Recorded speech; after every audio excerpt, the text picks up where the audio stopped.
श्री राम स्वाभिमान है, उसको तो इसलिए तो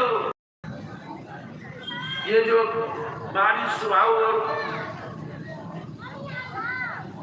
उसकी माता है इसे युद्ध करने के लिए, युद्ध का निर्णय आप पहले कर लेंगे कि युद्ध में कौन मरेगा, कौन पक्ष जीतेगा, इसका निर्णय युद्ध शुरू होने से पहले कर देंगे आप। यानी विश्वामित्र दशरथ को ये कहने गया कि तुम अपना बड़ा बेटा दो,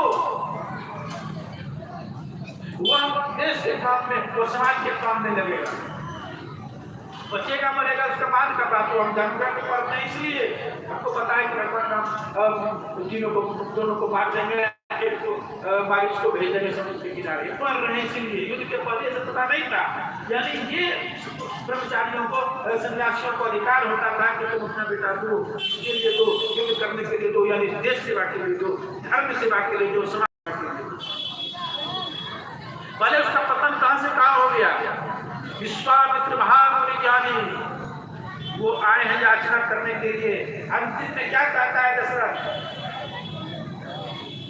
कि हे महामुनि से मुनि ज्ञानी कितना नीचे आए,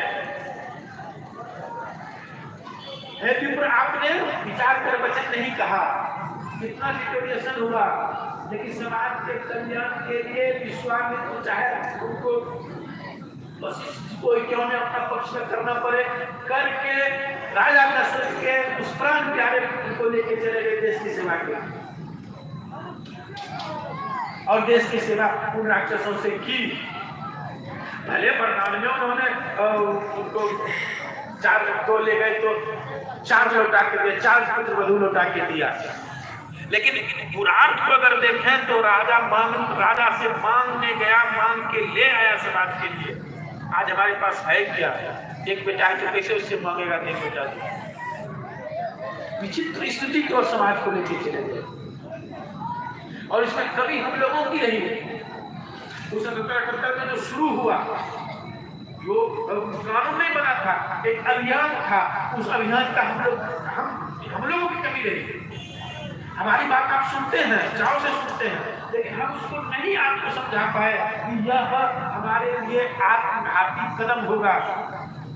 हम सनातनियों के लिए यह अच्छा चीज नहीं, ये घटे में जाने का लक्ष्य, ये अभियान जो शुरू किया देश में, यह आपको कहाँ ले जाएगा। समाज में जो कुछ गलत होता है, बंधु हम लोग क्या है, हम लोग खट करके चौकीदार की तरह आते हैं और आपको जो कुछ कहना होता है सबकी बात समाज के उत्थान के लिए करके चले जाते हैं। भले आप ना माने, लेकिन कहना हमारा काम है, हम कहेंगे। भले आप इस 100 आदमी ही जमा हो, थोड़ी देर के बाद 5000 आदमी जमा हो जाएंगे, उससे मतलब नहीं, लेकिन जो 100 जमा है, जिनके कान में जा रहा है, वो हमारी बात को सुनते हैं, यह क्या कह रहा है। अगर मैं अपनी बात कहूं तो मैं स्वार्थी, मैं आपसे कहूं कि आप 200 रुपये आपको यहाँ दे दीजिए, या ग्रंथ में लिखा है कि सोने का आसन बनाकर देवी भागवत को रखकर उसको दान कीजिए पंडित जी को, तो मैं स्वार्थी वह शब्द आपको नहीं कहूंगा, वह श्लोक आपको नहीं कहूंगा, तो मतलब स्वार्थी हो गया। लेकिन मैं ये श्लोक जरूर आपको सुनाऊंगा, ये बात जरूर सुनाऊंगा कि अगर आप जिस 1-2 बच्चे के ढेर में हैं, आने वाले 30-40 वर्षों में आपको जगह नहीं मिलेगा भागने का।